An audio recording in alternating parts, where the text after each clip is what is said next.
The legacy of Kentucky basketball can be found high above the playing court of Rupp Arena.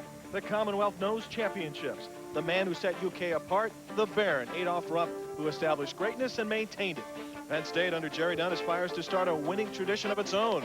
Can the Nittany Lions accomplish tonight what few opponents have done in this building, a win?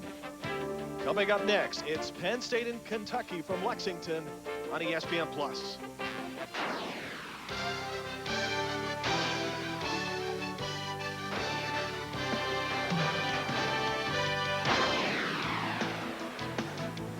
For the 25th year in a row, Kentucky basketball open for business at home. Tonight, they open up with a pesky team from Penn State, the Nittany Lions.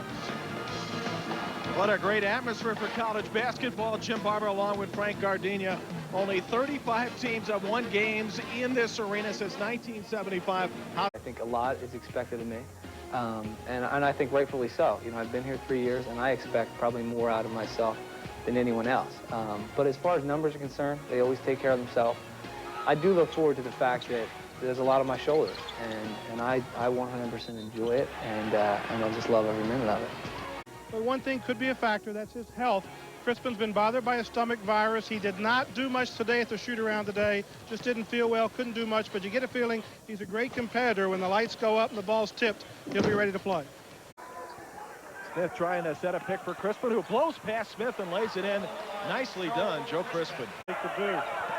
Stone has been playing with some tendonitis, some problems in the right knee. That's a three from the outside, and Crispin in the last couple of minutes, that's what Penn State has been able to do as Crispin fires another three and knocks down another three. This time it's John Crispin, and so the Crispin gang has all 8 points today. And Penn State a chance to draw into the basket. Joe Crispin with 5, John Crispin with 3. This is John with an open look. Bury the jumper, and Penn State looking good from the 3. Crispin tries to beat his man around the basket and does. Inside the open gap that time, Penn State trying to force that type of shot. Cline-Heard drew the double but got inside position, and he finally is allowing somebody other than the Crispin guys to score. Freshman out of Cincinnati, Eric Daniels. On the other end, Penn State trying to beat the Kentucky Wildcats in the basket. Able to come up with a loose ball. Here's John Crispin. Blowing right past his man to the hoop for the Cats. Well, Tubby Smith glad to have him back. Crispin, how about that? Hand in his face, long range. He will make a few plays tonight that will make this basketball knowledgeable crowd of Rupp Arena ooh and ah, and that was the first one there. Daniels, good-looking left-handed shooter. And Crispin, pretty good-looking right-handed shooter. Oh, it's wonderful watching him shoot the 3 tonight. Critical point in the first half as Penn State trails by 11, but back to 8, and finally, somebody other than the Crispin gang to keep them off the glass. Kentucky killing Penn State on the boards, 27-12. What, I heard some of those oohs and ahs you were talking. Tempo starting to pick up, and an easy miss there for Kentucky. Can Penn State capitalize? Crispin a step back 3 and knocked it down. Oh my. Well, again, John Crispin has just been sizzling here in the first half. And based on that, a very winnable game tonight for Penn State if it can continue to put Kentucky in that problem. Now a steal. Crispin with the layup, and Penn State draws within 2 early in the season. Joe Crispin trying to work against Saul Smith. The step back jumper is good, and the game is tied. Season. Cats back 3 against 3, stolen away. There's Ivory again. What a great defensive play. Kentucky had the numbers. Penn State for the lead. Got it. John Crispin with 3, and the Lions go ahead 42-39. You're right. This team's feeling much better about itself in the second half. Wow. If Jazzy Cline-Heard is going to hit that shot, that's a great sign for Penn State. Crispin, a very tough 3, knocks down a 3. Joe Crispin bumps the Penn State lead to 8, and Joe has got 20. They might not take him out. Back the other way, and his shooting is really starting to pick up. Another 3 for Joe Crispin. If you're scoring at home and you're probably having trouble keeping up, he's got 23. Was recruited by some people to play collegiately, decided to go the basketball route. Wow. Another three from the corner from who else? Frank, Kentucky missed its first 8 3-pointers. Since then has come back nicely. And the other Crispin brother. Boy, if Joe's not a handful, how about John? The game tied at 61. Ball is loose, still loose. Picked up by Penn State. Open court for Crispin. A pullback three off the mark. But John gets the rebound. Penn State's got numbers. And so John settles for the three. The only number John was thinking about was 3. And that's a big one. I guess that's like a layup to him sometimes. I like what Penn State's doing now, running some clock. So they can take the long bomb by Joe Crispin, who has not cooled off tonight. He's got 29. State has got Kentucky very uneasy. And again, you see they move Joe Crispin over from the point, deep onto the wing, and he buries the jumper.